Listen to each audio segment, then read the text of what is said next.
Hello, everybody, and welcome to the podcast Aftersight. I am Penn Street, your host. And as always, I want to give a special shout out to Audio Information Network of Colorado and the entire team here who make it possible for this podcast to air every single week like clockwork. And welcome to the podcast, everybody. Today we have an exciting guest, Sara Chung from New York, recently from New York. She was originally from Chicago. Sara, welcome to the podcast. Thank you so much for having me. So you've only lived in New York like weeks, right? Like it hasn't been very long. Yeah, it hasn't even been a month yet. Wow. It'll be a month on Saturday. And I know I know you're a guide dog user. How's your guide dog doing with this big move? He's actually not super happy about it. So my dog is a German Shepherd. And he doesn't like, I guess most dogs don't like changes, but my dog specifically does not like huge changes. I received my dog back in 2019, like 8 months or so before the pandemic started. And so he had endured a move at that point, and then like 6 months later, we went into pandemic and couldn't work. So he's not a big fan of change, but we're getting there. That's kind of true for most humans as well. Right. Yeah. And Sara, I met you forever ago because in common, we both had poodles. We were, our guide dogs were poodles or what do they call them? Lab poodle crosses. Yeah. Poodle crosses or the civilians out there call them labradoodles. Right. But yeah, so it's been fun. We have been long distance friends for a long time and our paths have crossed in person, I think only twice. Or once. Has it been once or twice?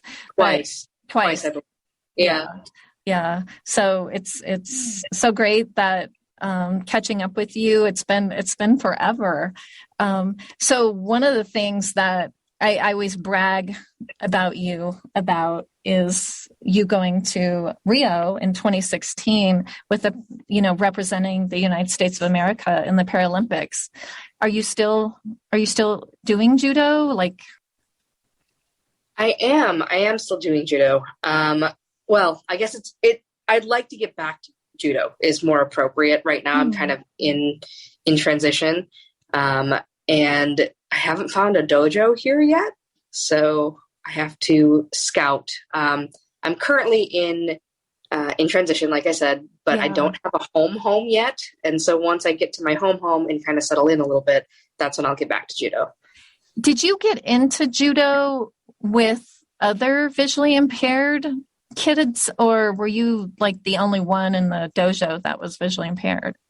So my judo journey is kind of non-traditional in a way.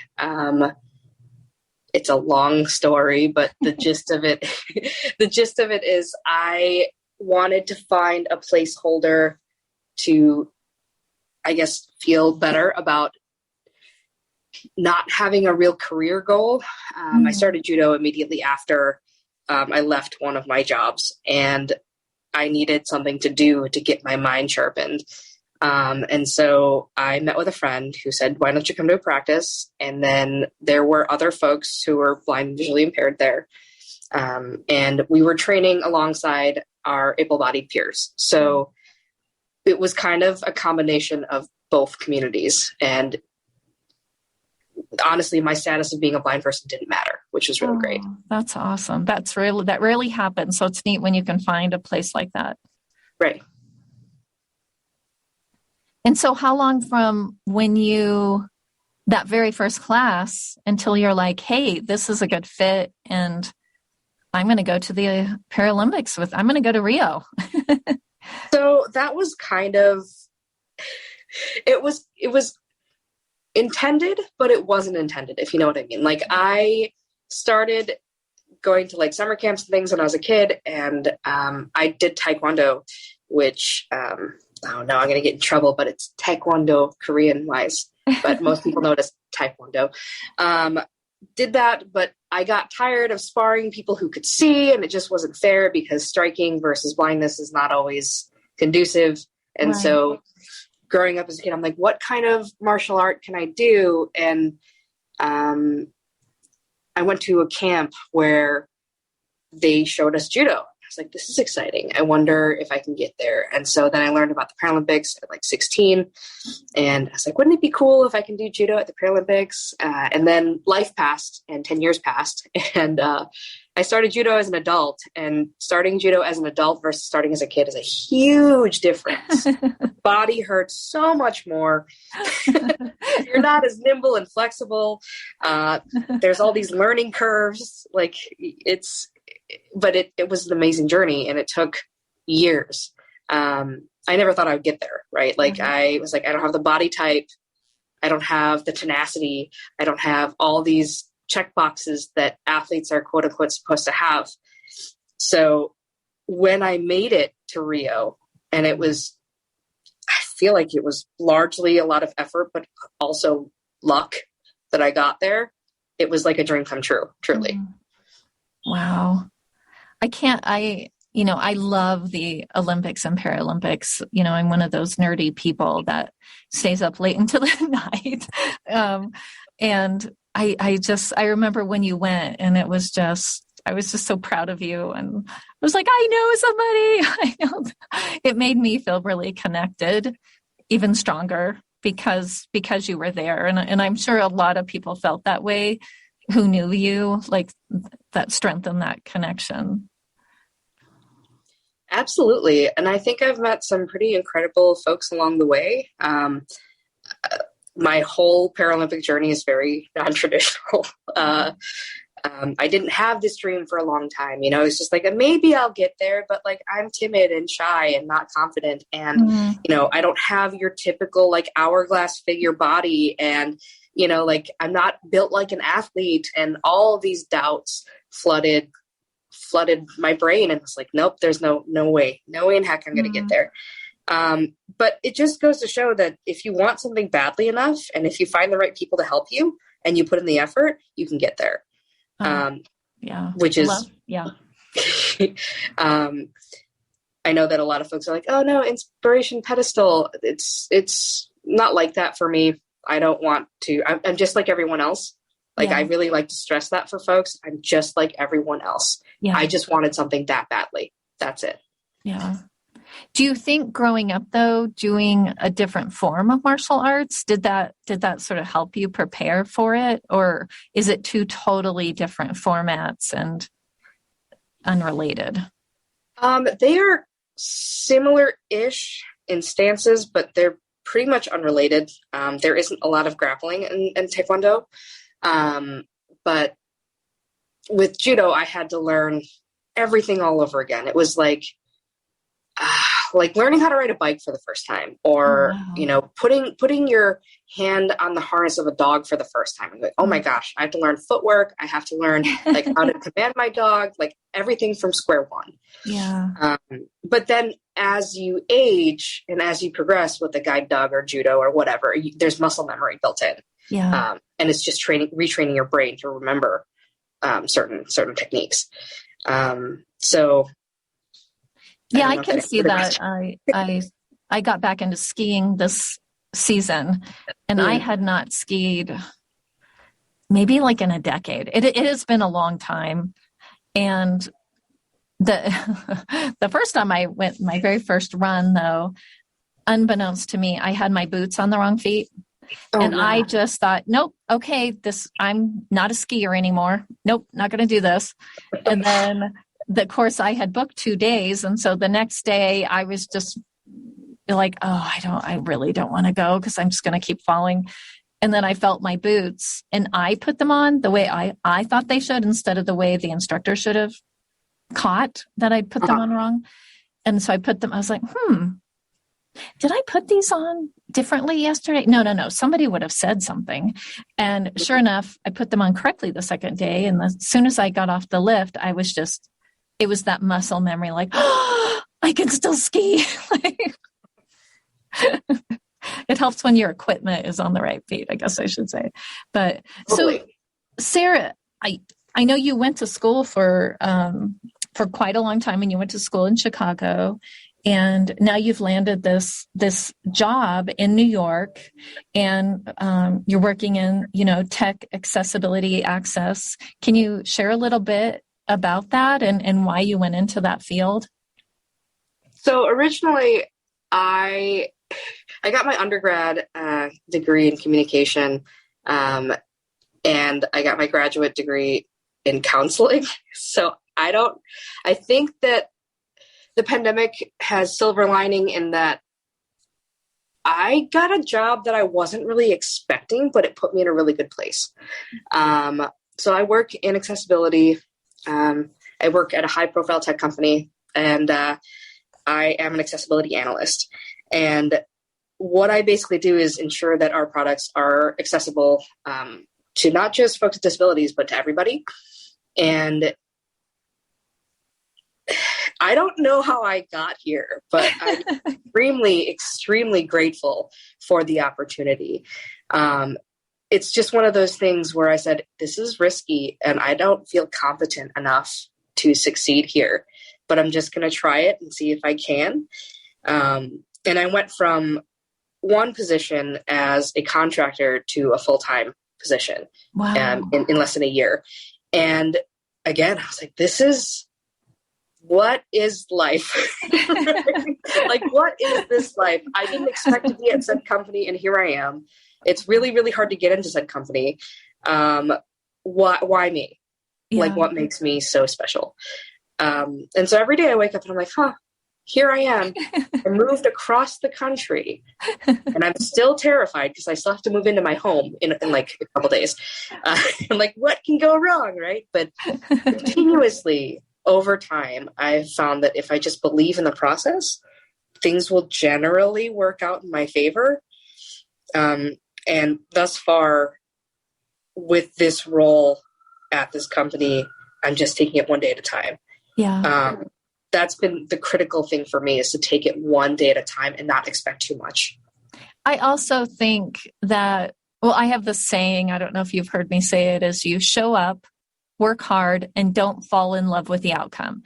And the reason you don't fall in love with the outcome is because of what you just said. Like, you had gone to school. This was what you were going to do. You got into communications and into counseling. This is what you were going to do with your life. But yet this other door opened. So you showed up, you put in the work, because I know you worked hard when you were in school. And, you were doing Judo and you were doing other things. And then, and now, you didn't fall in love with the outcome, which is what you thought, which you would be a counselor in Chicago. And look at you now, you're in this tech field at this really coveted position. And you went for it. And I think it is that, you showed up and you did the work, and people saw that and believed in that. And here you are. And I know I follow you on social media pretty regularly. I'm stalking you, Sara. But you shared about, it was shortly after you landed in New York that the whole subway incident happened, which wasn't very far from where you are. That a lot of people would have been like, okay, that's a sign, I'm going back to Chicago. What was that? You were talking about, you're in this scary big city, which is funny because I think of Chicago as being a big city.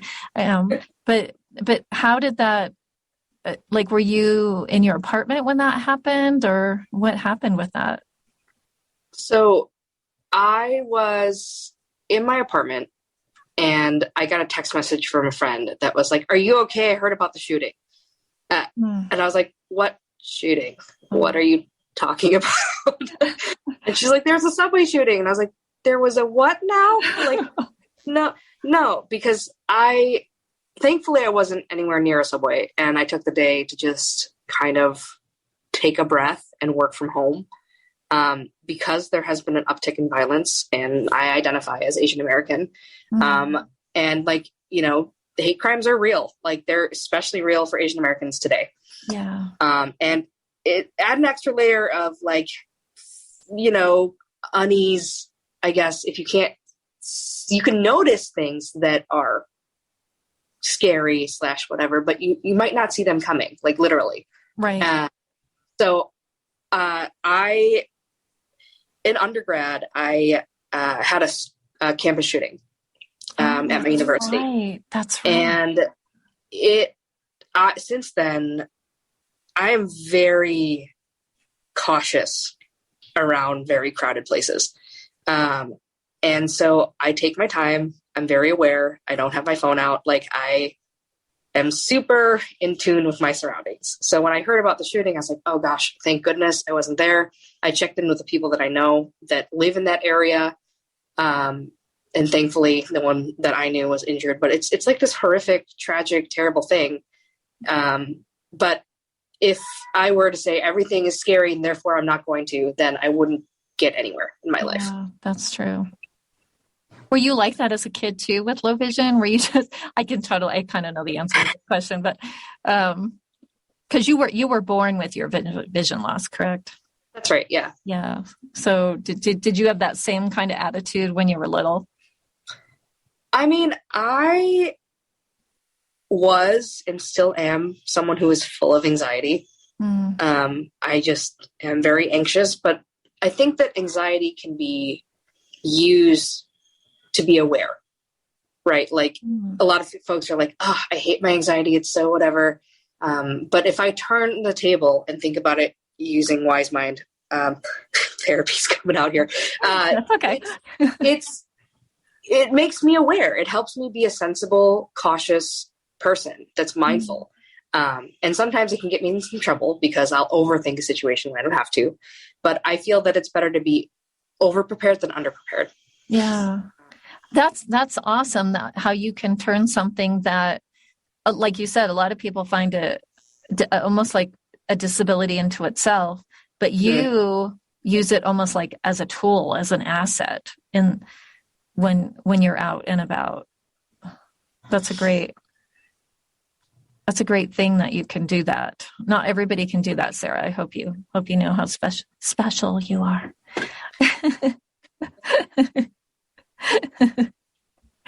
So do you think you're going to make New York your home, or do you foresee going back to Chicago after a few years?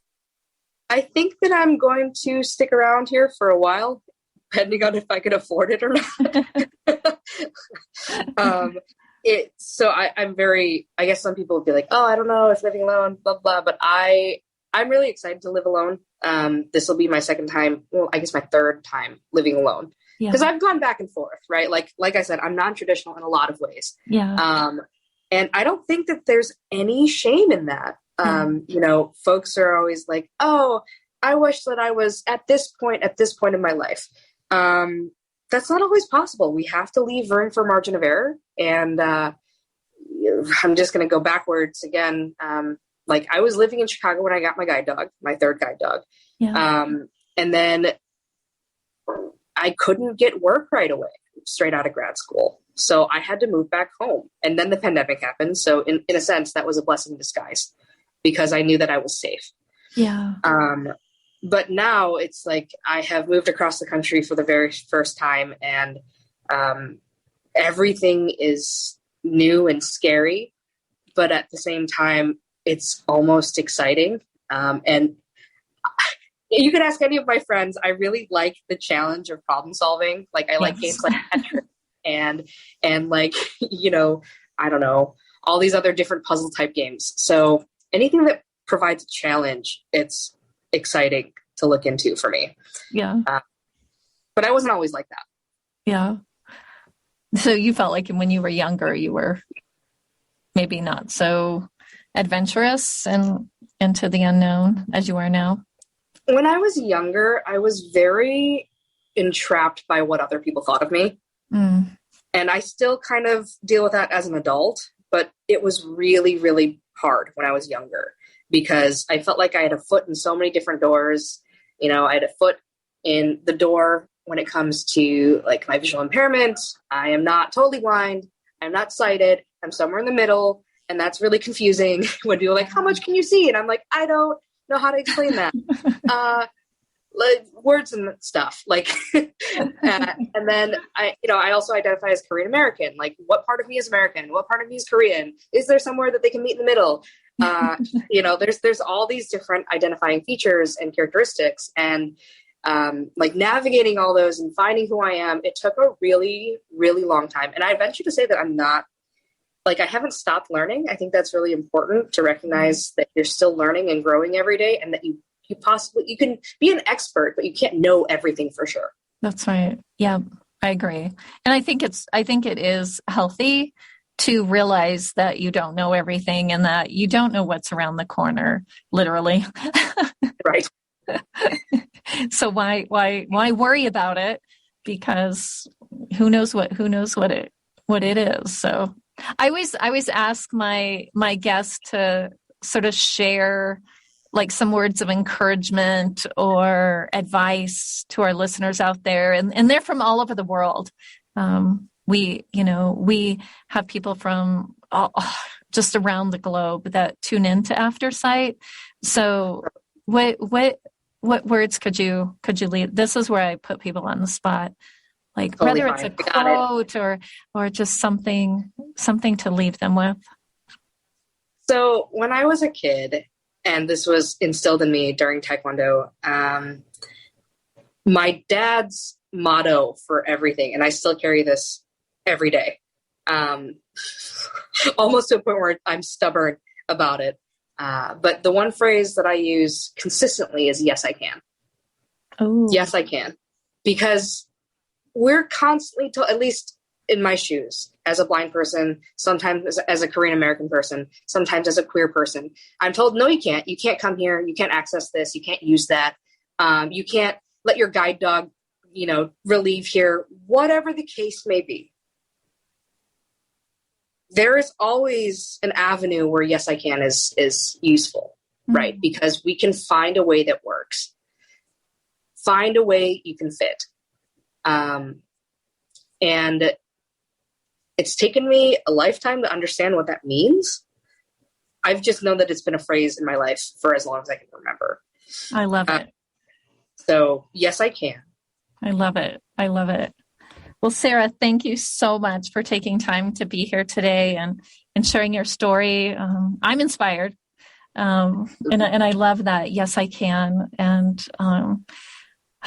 I've never met your dad, but it always makes me teary thinking of him saying that to you when you were little and teaching you that. So, well, thank you. And audience out there, thank you for joining us today. Join us next week. And remember, if you have a story, reach out to me, or if you know somebody who has a story that they would like to share, just reach out to me at Penn, Penn, at aincolorado.org. Again, that's Penn, Penn, at aincolorado.org. And, do something good for yourself today. Find a way to be kind to yourself today and look around and share that with somebody else. Catch you guys next week. Thanks again, Sara. And yes, we can.